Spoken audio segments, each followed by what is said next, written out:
Hey guys, Valis here, and today I'm going to bring you locations of Deathclaw spawns for Deathclaw farming. You can do this on any server, you just have to leave and join back and they should all be respawned right back in. Be mindful that some of the spawns may not show up. I got unlucky in one of the locations, but if you keep hopping, they should all respawn. Now, the first one here is going to be Deathclaw Island, and it's pretty self-explanatory what's on the island. This is one of the more well-known locations. If you do a quick little look around the island, you'll get the Deathclaw to spawn, and you should be able to kill it pretty easily.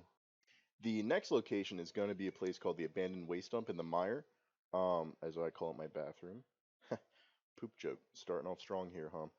And this place is pretty solid for the spawns on the outside of the cave too. If you walk up here, definitely take some Radex because this place is toxic as hell. And walking around here, there will be a dead Brahmin on right there. And then you'll have a Yao Guai over here that you don't even have to kill, can grab all of its stuff. Going on the inside here, you got more toxic barrels. And that right there is a Deathclaw already. They're usually scaled to your level, but this one was scaled a little bit down. And then you got Big Mama over here. Taking her out is pretty easy. Also note that you could probably look into their nests, and they usually have cracked eggs around them. I'm unlucky, and they didn't, so they were already probably looted. The next one is Hopewell Cave, and holy hell if this doesn't turn into a giant battle every time I come here. To even try to kill the Deathclaw, you get a lot more than what you bargained for. You have some friendly neighborhood ghouls on the outside that are just hanging out. You can dispatch them pretty easily. Then, of course, on the inside, you got Big Mama, and she is definitely scaled to my level. And it's not that bad of a fight if you're Spectrite, but definitely be wary. And I highly suggest using the perk blocker. It gets rid of 45% of their damage they could do to melee on you. And here comes the bonsai.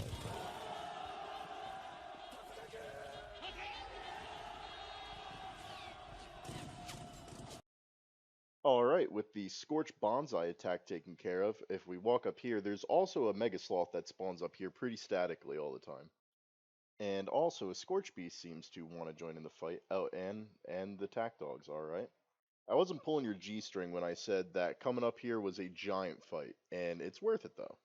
The next one is Emmett Mountain Disposal Site, and it's also a giant clusterfuck of what you're going to have in there. You're probably going to have ghouls or super mutants. I was unlucky and had a shit ton of ghouls. On top of, needing Radex for this. Going on the inside of the disposal site is where you're going to find the Deathclaw. But, making your way there, you're going to have to fight ghouls and or super mutants. It's mostly ghouls or scorched that kind of pop up here. And just, the Deathclaws are usually in toxic environments. That's kind of what my ex and Deathclaws have in common, I guess. And after looking around a little bit, you'll get her to spawn, and she's also scaled to my level. She's a little bit more difficult than the normal ones. Dispatcher, and I had a friendly little rad roach over there helping me, so, F to that in chat. But also, alternatively, if you don't want to go through the entire place, you can come up here at the start of the area, come into the little office, go through the break in the wall. There will be like one or two feral ghouls in here that you have to get rid of, but they're nothing to worry about. Then coming down here to this little hideaway, and it's right there. Now, coming up is Thunder Mountain Substation TM-02. Coming up here, there's usually a good amount of ants and one singular Deathclaw. So you've managed to dispatch the other Deathclaw. She's nothing special.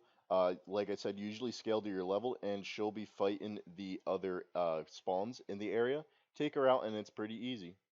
This is assuming you have blocker on, and if you don't have blocker, then just have a lot of stim packs. The next up is Tanagra Town, which actually the name of the town is a Star Trek reference, little Easter egg put in by Bethesda on the game. Now, usually here another Deathclaw does spawn, but I got unlucky and she didn't spawn, but I did get a sloth. But sloths aren't bad instead of Deathclaws. But that'll wrap it up for this video, guys. There are a few more locations, but you have to get really lucky with random events on the road and spawn encounters. I know there's one near Uncanny Caverns, and a few other locations you can get lucky on by going, just traveling the road instead of fast traveling. But, like I said, second video down. I really appreciate you guys learning more and more as I get through these videos and through a lot of your guys' input and help.